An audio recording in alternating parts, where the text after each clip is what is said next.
بسم اللہ الرحمن الرحیم. طلباء و طالبات السلام علیکم. میں پروفیسر مشرف آپ سے مخاطب ہوں. ہمارا آج کا لیکچر سر سید کے اخلاق و خصائل سال اول کے سبق نمبر 3 کے حوالے سے. اس میں پہلے ایک لیکچر ہو چکا ہے، اگر آپ نے سماعت نہیں کیا سماعت کر لیجئے. اس میں ہم نے مصنف مولانا الطاف حسین کا تعارف دیکھا، سر سید احمد خان کا تعارف دیکھا اور خلاصے کے اہم نکات دیکھے. میں نے اس میں عرض کیا تھا کہ یہ خلاصہ اس قدر آسان ہے کہ اس میں جو پیراگراف آپ پڑھتے ہیں اس کے پہلے 2-3 لفظ لے لیں تو بنا بنایا پوائنٹس ہے. باقی اس میں آپ کو یہ کرنا ہوتا ہے کہ پورا پیراگراف پڑھ کے پوائنٹس نکالنے ہوتے ہیں. اس طرح سے لکھا گیا ہے کہ پہلے 3-4 لفظ بنا بنایا پوائنٹس ہیں. تو اس طرح سے یہ 20 صفات بیان ہوئی تھیں جن کو آپ خلاصے میں بیان کریں گے. تو یہ لیکچر ہو چکا ہمارا آج کا لیکچر یعنی سبق نمبر 3 کا دوسرا لیکچر. انہی کو آگے ہم ذرا تفصیل سے دیکھیں گے تو یہ پیراگراف کی تشریح ہو جائے گی. تو شروع کرتے ہیں جی. سر سید کے اخلاق و خصائل صفحہ نمبر 10. اس سبق کا پہلا صفحہ. یہ گرین لائن کا مطلب یہ پہلے صفحے کے نکات، یہ دوسرے کے، یہ تیسرے کے اور چوتھے کے، تاکہ آپ کو سمجھنا آسان رہے. تو پہلے پیراگراف میں بیان کیا گیا مہمان نوازی کو. یہ خلاصے کے نکات تھے، آگے انہی کی تفصیل ہے. اس سے بتایا گیا کہ آپ بہت اچھے مہمان نواز تھے، مہمانوں کی آمد پر بہت خوشی ہوتی تھی. یعنی جس دن گھر میں زیادہ مہمان ہوتے تھے آپ خوش ہوتے تھے، جس دن مہمان نہ ہوتے تھے تو اتنی خوشی نہیں ہوتی تھی.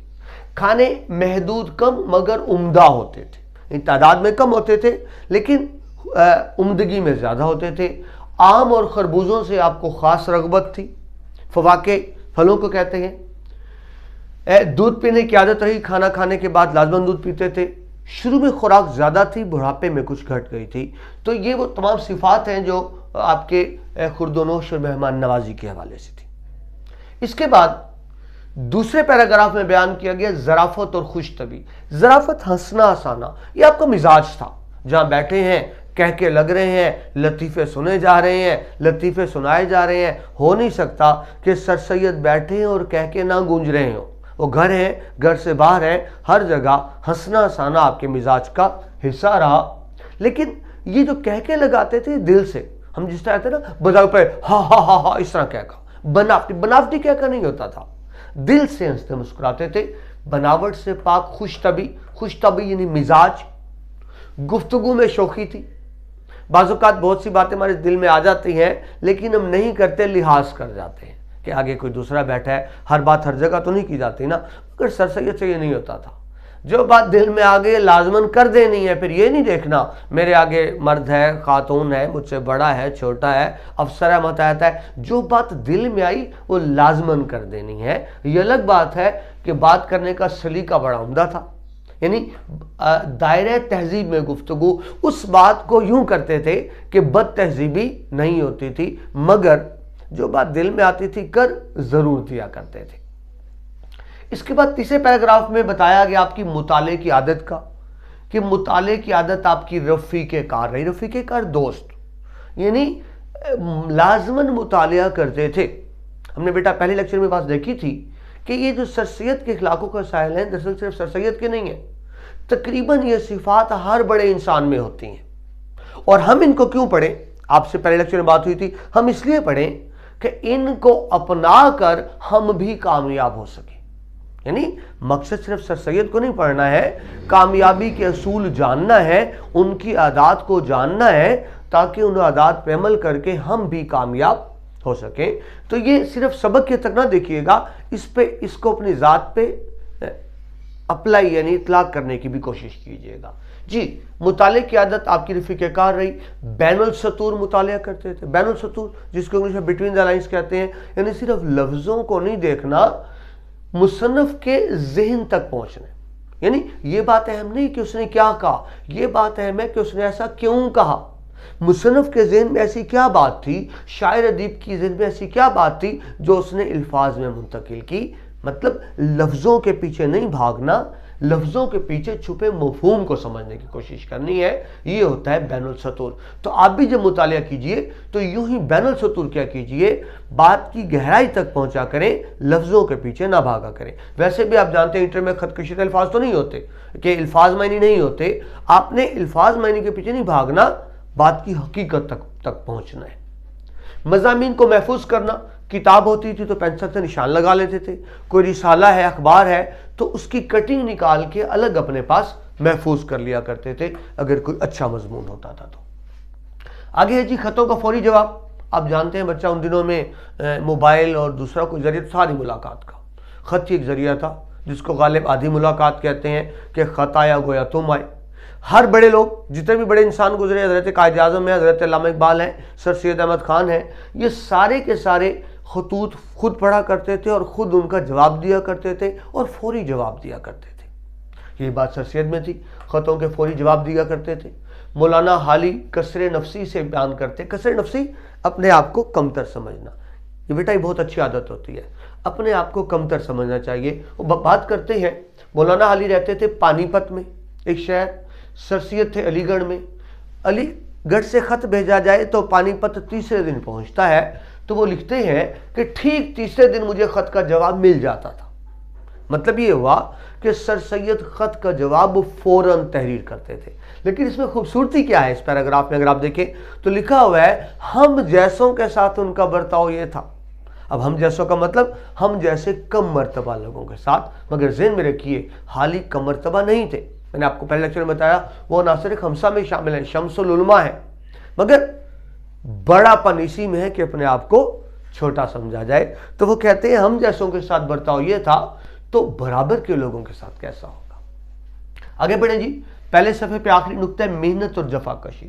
جفاکشی مسلسل محنت کرنا، سر سید کی میں صلاحیت تھی محنت کرنے کی۔ اب دیکھیے ایک کام کو اگر آپ آسان طریقے سے بھی کر سکتے ہیں اور مشکل طریقے سے بھی، سر سید اس کو مشکل طریقے سے کرتے تھے، یعنی جس کو آپ انگلش میں کہتے ہیں چیلنجز کو قبول کرنا، یہ صلاحیت آپ میں بہت زیادہ تھی۔ محنت اور جفاکشی آپ کے خاص اوصاف تھے۔ مشکلات کی فطری برداشت، یعنی مشکلات کو برداشت کرنا ہے، بھاگنا نہیں ہے، ہتھیار نہیں ڈالنے۔ بظاہر تو اپنے کلاس علوام تھے، مگر غیر معمولی ذہانت اور دائمی غور و فکر، یہ بات سر سید کو آگے لے گئی۔ جب سر سید اسکول میں تھے، چھوٹے تھے، تو وہ عام بچوں جیسے تھے، اپنے متشموں جیسے تھے، لیکن کیا بات تھی جو سر سید کو بہت آگے لے گئی؟ وہ بات تھی دائم و غور و فکر کرنا۔ آپ یاد رکھیں، غور و فکر کرتے رہا کریں، سوچتے رہا کریں، اس سے دماغ تیز ہوتا ہے، دماغی صلاحیتوں کو جلا ملتی ہے۔ یہی وہ خوبی تھی جو سر سید کو بہت آگے لے گئی، بلکہ یہ کہنا بھیجانا ہوگا کہ سب سے آگے لے گئی۔ آگے بڑھتے ہیں جی دوسرے صفحے کی طرف۔ اس میں پہلی بات ہے جی محنت شاکہ۔ شاکہ شدید محنت، سخت محنت، مسلسل محنت۔ وہ محنتی بندے تھے۔ برطانیہ گئے تو ان کو کتاب لکھنی پڑی، خطبات احمدیہ، برطانیہ کے لوگوں کو اسلام سمجھانے کے لیے۔ اس کے لیے ان کو بیٹھنا پڑا، بیٹھنا ان کی عادت میں تھا نہیں، محنتی تھے۔ 1.5 سال بیٹھ کر کتاب لکھی تو اس سے کیا ہوا، پاؤں میں ایک مرض پیدا ہو گیا، یعنی پاؤں پر زور نہیں دے سکتے تھے، کہ وہ شخص جو چلنے پھرنے کا، محنت کرنے کا عادی ہے، اس کو بیٹھنا پڑ گیا۔ دوسری بات ہوئی، سائنٹیفک سوسائٹی کا دفتر بنوا رہے تھے تو مغرب تک کھڑے ہو کے نگرانی کرتے تھے۔ آپ انگریزی دور میں جج تھے، کچہری سے واپس آنا، دھوپ میں کھڑے ہونا، عصر مغرب تک وہاں کھڑے ہو کے کام کی مسلسل نگرانی کرتے تھے۔ بہت زیادہ محنتی تھے، مسلسل محنت کرتے تھے۔ اگلے پیراگراف میں بات آ رہی ہے دوستوں سے دل لگی، فراغت یعنی فارغ اوقات، جس کو آپ ہابی کہتے ہیں۔ جب سر سے کام کے وقت نہیں، جب کام سے فارغ ہوتے تھے تو آپ کے لیے بہترین بات کیا تھی؟ دوست ہوں، کہہ کے ہوں، گپ شپ لگ رہی ہو، اتنا ہی تھا۔ دوستوں سے دل لگی آپ کرتے تھے۔ بڑوں چھوٹوں سے ہنسی اور چہل کی عادت، ابھی آپ سے عرض کیا، ہنسی مذاق کر رہے ہیں، کہہ کے لگا رہے ہیں، نہیں دیکھنا میرے آگے بڑا ہے، چھوٹا ہے، افسر ہے، ماتحت ہے، مرد ہے، عورت ہے۔ اس قدر آپ کی طبیعت تھی کہ بچوں کے لیے بھی آپ پرکشش تھے۔ آپ جانتے ہیں بچے عام طور پہ بزرگوں کے پاس نہیں جاتے، اوائڈ کرتے ہیں، بزرگ نے ڈانٹنا ہے، ماتھے پہ تیوری، لیکن سر سید ایسے نہیں تھے۔ بچے آپ کے پاس کمفرٹیبل ہوتے تھے، وہ چاہتے تھے آپ کے پاس بیٹھنا، یعنی آپ کی طبیعت میں ہنسنا ہنسانا شامل تھا۔ یہ بات ذہن میں رکھیں میں بار بار عرض کروں سر سید سخت محنتی آدمی تھے. اگر یاد رکھیں جس نے بہت محنت کرنی اور اس سنجیدہ رہے چپ رہے تو بندہ بڑی جلدی تھک جاتا ہے, ذہن میں رکھیے. اور اگر طبیعت میں ہنسی مذاق ہو تو پھر تھکاوٹ کم ہوتی ہے. تو سر سید کیونکہ سخت محنتی تھے لہٰذا ہنسی اوقات میں وقت گزارتے تھے. اگلی بات ہوئی راست بازی, سچ بولنا. سر سید سچ بولتے تھے, سچ سننا پسند کرتے تھے, اور سر سید کوئی بات بڑی شاک یعنی بری لگتی تھی کہ کوئی ان پہ الزام لگائے سر سید سچ نہیں بولتے. ہر الزام کو خوشی سے تسلیم کرتے تھے, کہہ کے اڑا دیتے. لیکن اگر کوئی سر سید کو جھوٹا کہتا تھا تو آپ کو بہت برا لگتا تھا. سچے آدمی میں جو صفات ہوتی ہیں وہ بہادر ہوتا ہے, وہ دلیر ہوتا ہے, اس میں ایک اعتماد ہوتا ہے, وہ ساری آتیں سر سید میں تھیں. بلکہ اگر میں یوں کہوں کہ اردو لٹریچر میں سچائی کی بنیاد رکھنے والے بھی سر سید احمد خان ہیں. اب دیکھیے ہمارا جو پرانا ادب ہے, پرانا لٹریچر سارا ہی جھوٹ سے بھرا ہوا ہے. فرضی داستانیں, فرضی کہانیاں, فرضی باتیں, اور اس وقت جھوٹ کو برا بھی نہیں سمجھا جاتا تھا. یعنی اگر کوئی شاعر, کوئی ادیب, مصنف جھوٹ لکھ رہا ہے تو ادب کا حصہ تھا, اس کو ادب کا حصہ سمجھا جاتا. یاد رکھیے سر سید وہ پہلے شخص تھے جنہوں نے اس چیز کی ترغیب دی کہ بھائی ادب میں سچ لکھا جائے. حضرات تفنن آپ کو شعر سناتا ہوں بات سمجھانے کے لیے. شاعر کہتا ہے کہ وائے بزم میں اتنا تو برق نے دیکھا, وائے بزم میں اتنا تو برق نے دیکھا, پھر اس کے بعد چراغوں میں روشنی نہ رہی. یعنی میرا محبوب اس قدر حسین تھا, وہ آیا تو اس کے سامنے چراغوں کی روشنی ماند پڑ گئی. اب میں نہیں سمجھ پاتا کہ اس کے محبوب کے اندر کتنے وولٹیج کا یو پی ایس فٹ تھا, جو اتنی روشنی تھی محبوب کے اندر کہ وہ چراغ ماند پڑ گئے, روشنیاں ماند پڑ گئیں. تو اس کو مبالغہ رائی کہیں گے نا, بات کو بڑھا چڑھا کے بیان کرنا. جو شاعر کہتا ہے ہم رونے پہ آ جائیں تو دریا ہی بہا دیں, شبنم کی طرح سے ہمیں رونا نہیں آتا. بندہ اس طرح رو سکتا ہے کہ دریا بہہ جائیں؟ ایسا ہو نہیں سکتا. تو اس طرح کا جھوٹ اور مبالغہ رائی ادب میں بہت زیادہ تھی. سر سید وہ پہلے شخص تھے جنہوں نے اردو لٹریچر میں سچائی کی بنیاد ڈالی. ذہن میں رہے سر سید ادیب نہیں تھے, سیاستدان تھے. وہ ادیب نہیں ہے مگر کیا کیجئے کہ ادب پر بڑے گہرے اثرات ہیں. وہ خود ادیب نہیں ہے مگر ادب پر گہرے اثرات مرتب کیے. کس طرح سے کیے کہ بہت سے ادیب شاعر ساتھی ان کے ساتھ تھے, ان کو مجبور کیا کہ اردو لٹریچر میں سچائی لے کر آئیں. تو اس طرح اردو میں جو سچائی لانے کی تحریک ہے اس میں سر سید کا بنیادی کردار ہے. لہٰذا سر سید ادیب نہ ہونے کے باوجود اردو کے ناصر خمسہ میں شامل ہیں کہ اردو پر ان کے بہت گہرے اثرات ہیں. راست بازی کی قدردان تھے. علی گڑھ تحریک کے والے سے بے شمار قصے ہیں. اگر ان کا کوئی ساتھی ملازم بہت بڑا نقصان کر دیتا, سچ بولتا, اس کو معاف فرما دیتے تھے. لیکن کوئی چھوٹا سا نقصان کر کے جھوٹ بولتا تو اس کو معاف نہیں کرتے تھے. سچ بولتے تھے, سچ سننا چاہتے تھے. کنبے سے بے حد لگاؤ تھا. بھائی کی موت کا صدمہ 30 سال بعد نہ بھولے. 30 سال بعد مرحوم بھائی کی بیٹی نے ذکر کیا, یوں رونے لگے گویا ابھی انتقال ہوا. ماں سے بڑی گہری وابستگی تھی. جس طرح بچے ماں سے انس پیار کرتے ہیں نا, ماں کے پاس بیٹھتے ہیں, ماں کی تابعداری کرتے ہیں, آپ آخری عمر تک یوں ہی تابعدار رہے ماں کے, بڑا انس تھا. اور دوسرے صفحے پہ آخری بات وطن سے الفت. یا وطن سے مطلب شہر, دلی شہر. کہتے ہیں جی دل اور دلی اکٹھے ہوتے ہیں, وطن سے بڑی محبت ہے. دل میں دلی کی یاد ہے.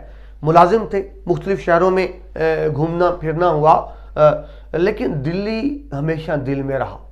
بلکہ یوں کہیں 1857 کی جنگ آزادی میں جب دلی برباد ہوا تو وہ آپ کے لیے ایک تازیانہ بنا, تازیانہ کوڑا, ناسور, ایک ایسا زخم جو ٹھیک نہ ہو. آپ نے فیصلہ کیا کہ میں ملک و قوم کے لیے کچھ کروں گا. یہ خیال کہاں سے آیا؟ دلی کی تباہی سے. اور پھر شخص نے وہ کیا جو کسی اور سے نہیں ہو سکا. یہ تو تھے سر سید کے اخلاق خصائل کے پہلے 2 صفات. باقی 2 صفات کی آپ سے اگلی لیکچر میں بات ہوگی. اجازت دیجیے, اللہ حافظ.